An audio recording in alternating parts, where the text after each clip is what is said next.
ഈ C P എമ്മിലേക്ക് അടുത്ത NSSനെ തടയിട്ട് പഴയതുപോലെ കോൺഗ്രസിലേക്ക് കൊണ്ടുവരാനുള്ള ഒരു ശ്രമം ചിലരൊക്കെ നടത്തുന്നുണ്ട്. കഴിഞ്ഞ ദിവസം PJ കുര്യൻ സുകുമാരൻ നായരെ കാണുന്നു, തൊട്ടു പിന്നാലെ തിരുവഞ്ചൂർ കാണുന്നു. അപ്പോൾ ഇനി ഒരു പക്ഷേ ആ നിര അങ്ങോട്ട് തുടരാനുള്ള സാധ്യതയുണ്ട്. പലരും ഇങ്ങനെ പോകുന്നുണ്ട്. കൊടിക്കുന്നിൽ സുരേഷ് പോയി എന്ന് പറയുന്നുണ്ട്. രമേശ് ചെന്നിത്തല എന്നിട്ടും അവിടെ ദർശനം കിട്ടിയില്ല എന്നും പറയുന്നുണ്ട്. വേണ്ട, ഈ കാര്യത്തിനാണെങ്കിൽ വരണ്ട എന്ന് ആണ് പറഞ്ഞത് എന്നറിയുന്നു. അതായത് സുകുമാരൻ നായർ ഉറച്ചു നിൽക്കുകയാണ്. ഞാൻ കൊണ്ട് AKG സെന്ററിന്റെ കാൽക്കൽ വെച്ചിരിക്കുന്ന സാധനം ഇപ്പോൾ ഊരാൻ ഉദ്ദേശമില്ല. അതിന് അദ്ദേഹത്തിൻ്റെതായ വ്യക്തിഗത കാരണങ്ങളും ഒക്കെ ഉണ്ടെന്നാണ് പൊതുവെ പറയുന്നത്. എന്തായാലും ഒരു നല്ല ഓഫർ അദ്ദേഹത്തിന് വന്നിട്ടുണ്ട് CPM-ൽ. അപ്പോൾ ആ ഓഫർ എന്താണെന്നുള്ളത് നമുക്കിനി ഭാവിയിലേ അറിയാൻ പറ്റുള്ളൂ. അത് സമുദായത്തിനാണോ, വ്യക്തിഗതമാണോ, അതോ കുടുംബഗതമാണോ എന്താണെന്നുള്ളത് നമുക്കിനി വരും കാലങ്ങളിലെ ആനുകൂല്യങ്ങൾ കണ്ടേ പറയാൻ പറ്റുള്ളൂ എന്നുള്ളതാണ്. എന്തായാലും CPM ഇനി ഉടനെ ഈ ബന്ധം വിട്ടുകൊടുക്കാൻ സാധ്യതയില്ല. സുകുമാരൻ നായർ ഇപ്പോൾ ഉണ്ടാക്കിയിരിക്കുന്ന LDF ബന്ധവും വിട്ടുകളയാൻ സാധ്യതയില്ല. അദ്ദേഹത്തിനും കോൺഗ്രസിനെ കുറിച്ച് വലിയ പ്രതീക്ഷ ഇപ്പോൾ ഇല്ല എന്നുള്ളതാണ് മനസ്സിലാക്കുന്നത്. കാരണം കോൺഗ്രസ് ഒരു ന്യൂനപക്ഷ മുന്നണിയായിട്ടാണ് നിൽക്കുന്നതെന്നും അത് NSSുമായി ചേർന്നാൽ അവർക്ക് വലിയ ഗുണമൊന്നും ഉണ്ടാകില്ല എന്നുമുള്ള ഒരു ധാരണയും അവർക്കുണ്ട്. അതിന് പുറമെ LDF അധികാരത്തിൽ വരികയാണെങ്കിൽ അവരോടൊപ്പം നിൽക്കുന്നതാണ് തങ്ങൾക്ക് നല്ലതെന്ന് ഇപ്പോഴും NSS വിശ്വസിക്കുന്നുണ്ട്. പക്ഷേ ഇതേ അവസരത്തിൽ BJPയിലെ ചിലർക്കും NSSൽ പ്രതീക്ഷയുണ്ട്. അതെ, അത് വളരെ നേരത്തെ മുതൽ അങ്ങനെ ആയിരുന്നല്ലോ നീങ്ങിയിരുന്നത്.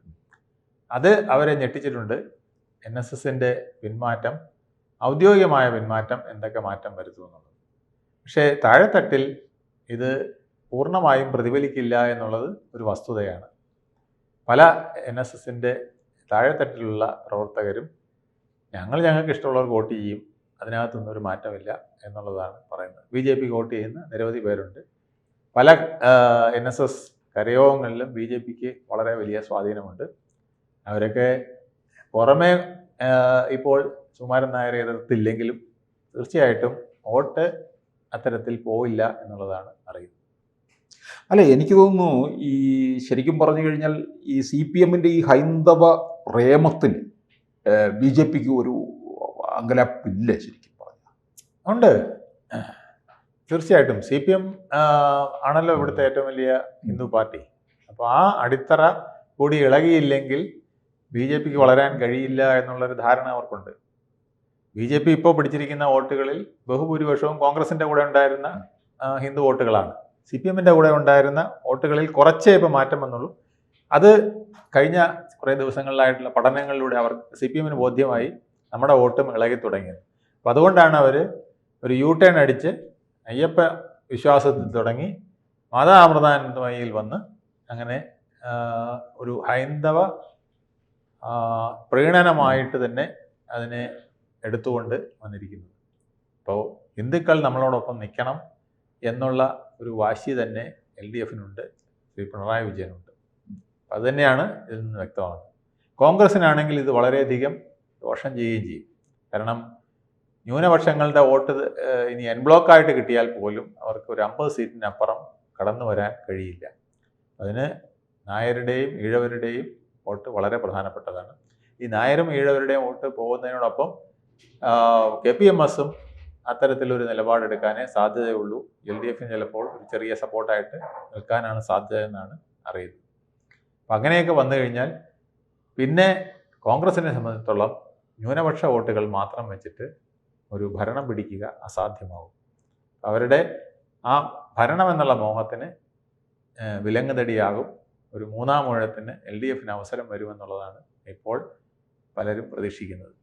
ഇത് BJP ഉൾപ്പെടെയുള്ളവർക്ക് കഴിഞ്ഞ തവണ നേടിയ 20% എന്നത് നിലനിർത്തണമെങ്കിൽ നായരുടെയും ഈഴവരുടെയും ഇപ്പോൾ കിട്ടിക്കൊണ്ടിരിക്കുന്ന പിന്നോക്ക പിന്നെ മറ്റ് ഹിന്ദു വിഭാഗങ്ങളുടെയും സപ്പോർട്ട് അത്യാവശ്യമാണ്. അതിൽ നിന്ന് 20 നിന്ന് ഉയർത്തുന്നതിന് അത് വളരെ അധികം അത്യാവശ്യമാണ്.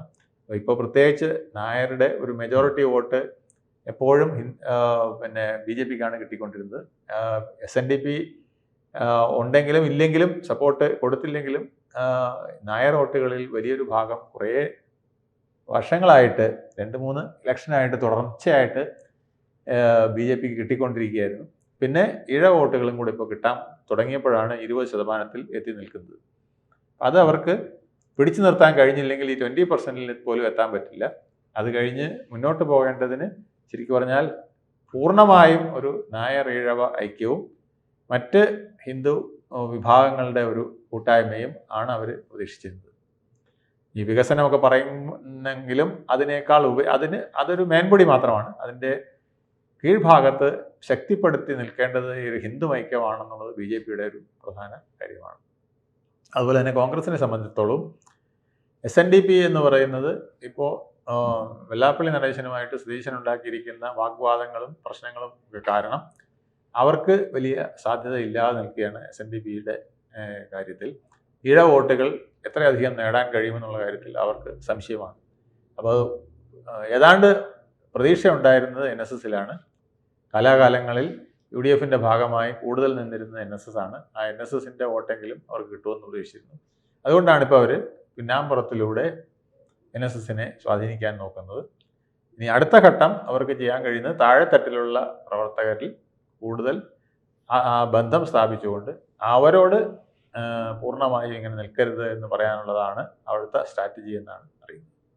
പക്ഷേ ഈ അപകടം മനസ്സിലാക്കിയിട്ടാണോ ഇതിനകത്ത് ഒരു ചെറിയ, അതായത് ഇവരിപ്പോൾ ഇങ്ങോട്ട് പോയി കാണുന്നു, കോൺഗ്രസിലെ നേതാക്കന്മാർ പോയി കാണുന്നു, ഇനി അത് തിരിച്ച് പിടിക്കുക എന്നുള്ളത് അവർക്കും ഇത്തിരി ദുഷ്കരമായിട്ടുള്ളത് ആയിരിക്കാം. അതുകൊണ്ടായിരിക്കും ഒരുപക്ഷെ തരൂരിനെ തന്നെ ഇപ്പോൾ ഇങ്ങോട്ട് ഇറക്കിയിരിക്കുകയാണ് വീണ്ടും കേരളത്തിലേക്ക്. ഒരുപക്ഷെ സുകുമാരൻ നായരെ മയപ്പെടുത്താനാണ്. കാരണം തരൂരുമായിട്ടൊരു നല്ല ബന്ധം സുകുമാരൻ നായർ ഉണ്ടായി ഇടയ്ക്ക്. ഡൽഹി നായരാണ് എന്നൊക്കെ സംബന്ധിച്ചു. ഇപ്പോൾ നായർ വോട്ടുകളേക്കാൾ കൂടുതൽ തരൂർ വന്നു കഴിഞ്ഞാൽ മറ്റ് പല നിഷ്പക്ഷ വോട്ടുകളും ലഭിക്കാൻ സാധ്യതയുണ്ട് എന്നുള്ളതാണ് പൊതുവെ വിലയിരുത്തുന്നത്. ഹൈക്കമാൻഡ് വിലയിരുത്തുന്നത് അങ്ങനെയാണ്. അതായത് ഇവിടെ നടക്കുന്ന ഈ ചേരിപ്പോരുകൾക്കും വരയിറക്കി വരും. തരൂരിനെ ഏകപക്ഷീയമായിട്ട് ഇറക്കി കഴിഞ്ഞാൽ മുഖ്യമന്ത്രി സ്ഥാനാർത്ഥി തരൂരാണെന്ന് പ്രഖ്യാപിച്ചു കഴിഞ്ഞാൽ കുറച്ച് മാറ്റങ്ങൾ ഉണ്ടാകും എന്ന് കണക്കൂട്ടുന്ന ഒരു വിഭാഗമുണ്ട്. പക്ഷെ അതിനകത്തുണ്ടാകുന്ന പ്രശ്നം, അപ്പോൾ തരൂരിനെ പിന്തുണയ്ക്കാനായിട്ടൊരു ടീമില്ലെങ്കിൽ ഒരു പക്ഷേ ജില്ലാതലത്തിലും മണ്ഡലം തലത്തിലും വലിയ പ്രതിസന്ധികൾ കോൺഗ്രസിന് നേരിടേണ്ടി വരും.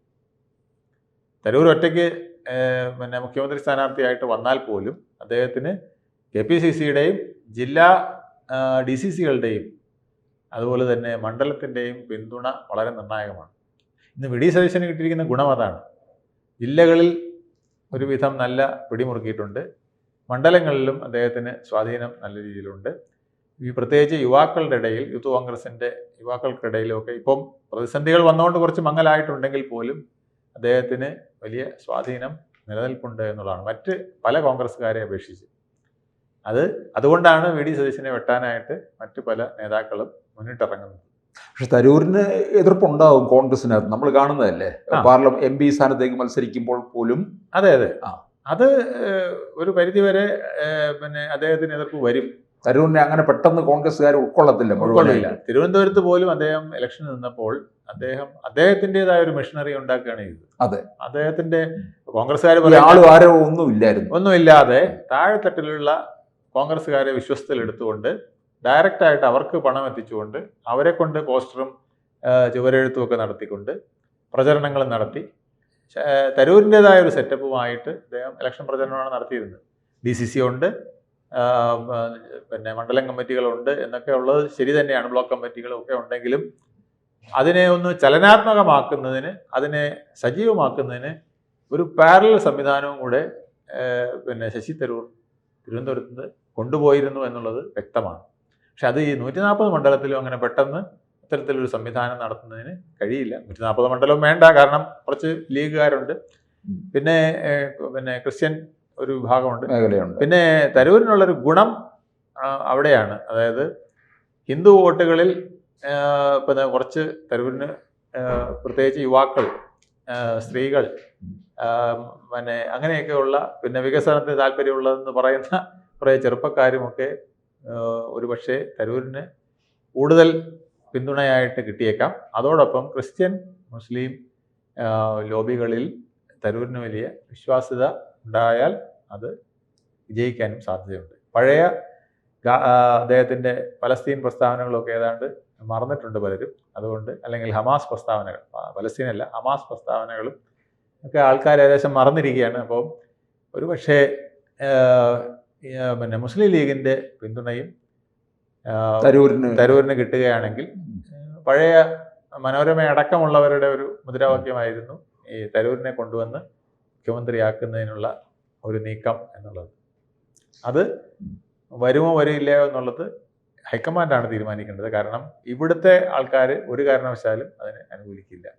പക്ഷെ അതൊരു വലിയ റിസ്ക് ഉള്ള കാര്യമാണ്. ആ റിസ്ക് ഹൈക്കമാൻഡ് ഏറ്റെടുക്കുമോ എന്നുള്ളതും വലിയ പ്രശ്നമാണ്. പക്ഷെ തരൂരിനെ എല്ലാവരും വിശ്വസിക്കുമോ? കാര്യം തരൂര് ഓപ്പറേഷൻ സിന്ദൂറിനെ പുകഴ്ത്തി നരേന്ദ്രമോദിയെ ഇടയ്ക്ക് പ്രകീർത്തിക്കുന്നു. ഇതൊക്കെ ഉള്ളത് കൊണ്ട് അങ്ങനെ ഒരുപാട് പ്രശ്നങ്ങളുണ്ട്. അത് മാത്രമല്ല, അദ്ദേഹത്തിന് മിഡിൽ ജില്ലാ തലത്തിലും താഴെത്തട്ടിലുമുള്ള പാർട്ടി ഘടകങ്ങളെ സ്വാധീനിക്കാനുള്ള ബുദ്ധിമുട്ട് വളരെയധികമായിരിക്കും. ഒരു പക്ഷേ പാർട്ടി മിഷണറി തന്നെ കോൺഗ്രസിൽ വീക്കാണ്. അതിന് പുറമെ തരൂർ കൂടെ വന്നാൽ കുറെ കൂടെ വീക്കാകാൻ സാധ്യതയുണ്ട് എന്നുള്ളതാണ് സത്യം. അപ്പോൾ പിന്നെ വരാൻ പോകുന്നത് ഈ പ്രധാന നേതാക്കളെല്ലാം അവരവരുടെ താല്പര്യമുള്ള ആൾക്കാരെ മാത്രം ജയിപ്പിക്കാനായിട്ട് ഉള്ള ശ്രമമായിരിക്കും നടക്കുക. അപ്പോൾ അങ്ങനെ പിന്നീട് നിയമസഭാ സമിതി വരുമ്പോൾ എനിക്ക് മേൽക്കോയ്മ എന്നുള്ള രീതിയിലേക്ക് പോകാനും സാധ്യതയുണ്ട്. അപ്പം അതെല്ലാം കോൺഗ്രസ്സിന് പ്രതിസന്ധികളാണ്. യാതൊരു കാരണവശാലും കോൺഗ്രസ്സിന് അത്തരത്തിലുള്ള ഭീഷണികളെ നേരിടാനുള്ള ആരോഗ്യം ഇപ്പോൾ ഇല്ല. അപ്പോൾ കോൺഗ്രസ്സിന് പ്രതീക്ഷ മങ്ങുന്നു എന്നൊരു സംശയമുണ്ട് അല്ലേ? 2026 വളരെയധികം മങ്ങിക്കഴിഞ്ഞിരിക്കുകയാണ്. കാരണം 4 ഉപതെരഞ്ഞെടുപ്പുകൾ വഴി അവരുണ്ടാക്കിയ ആ ഒരു മേൽക്കോയ്മ, നിലമ്പൂരിൽ വന്നപ്പോൾ ഉണ്ടായ ആ ഒരു പ്രത്യേക മേൽക്കോയ്മ, അതിപ്പോൾ മങ്ങിപ്പോയിരിക്കുന്നു എന്നുള്ളത് യാതൊരു സംശയവുമില്ല. പ്രത്യേകിച്ച് NSSൻ്റെ സ്റ്റാൻഡും SNDPയുടെ സ്റ്റാൻഡും വളരെ പ്രതികൂലമായിട്ടാണ് ഇപ്പോൾ നിൽക്കുന്നത്. പക്ഷേ NSSൻ്റെ സുകുമാരൻ നായർ അങ്ങനെ ഒരു നിലപാടെടുത്തു എന്ന് വിചാരിച്ച് തീർച്ചയായിട്ടും നായന്മാരുടെ വോട്ട് മുഴുവൻ അങ്ങനെ മാറിപ്പോകും. അല്ല, അതൊരിക്കലും പോകില്ല. അതാണ് ഞാൻ പറഞ്ഞത്. പക്ഷേ കോൺഗ്രസ് ഇതിനകത്ത് പിന്നെ BJPക്കാണ് അത്തരത്തിലുള്ള വോട്ടുകൾ, നായർ വോട്ടുകൾ പോകാൻ സാധ്യത. കോൺഗ്രസ്സിന് ഇപ്പോഴും പണ്ടുണ്ടായിരുന്ന ഒരു പ്രമാദിത്വം NSSനോ അല്ലെങ്കിൽ നായർമാർക്കിടയിലോ കുറഞ്ഞു പോയിരിക്കുന്നു. അത് BJPയുടെ സ്വാധീനം കൊണ്ടാണ് അത്തരത്തിലുള്ളൊരു കുറവ് വന്നത്. പല മണ്ഡലങ്ങളിൽ, പ്രത്യേകിച്ച് തിരുവിതാംകൂർ, തെക്കൻ തിരുവിതാംകൂർ, മധ്യ തിരുവിതാംകൂർ പ്രദേശങ്ങളിലൊക്കെ നായർ വോട്ടുകൾ അധികവും ഇപ്പോൾ BJPക്കാണ് പോകുന്നത്.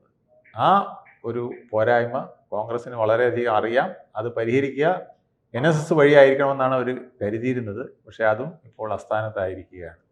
SNDP ആണെങ്കിൽ അങ്ങോട്ട് കയറണ്ട എന്നുള്ള രീതിയിലാണ് ആറ്റിറ്റ്യൂഡ് നിലനിൽക്കുന്നത്.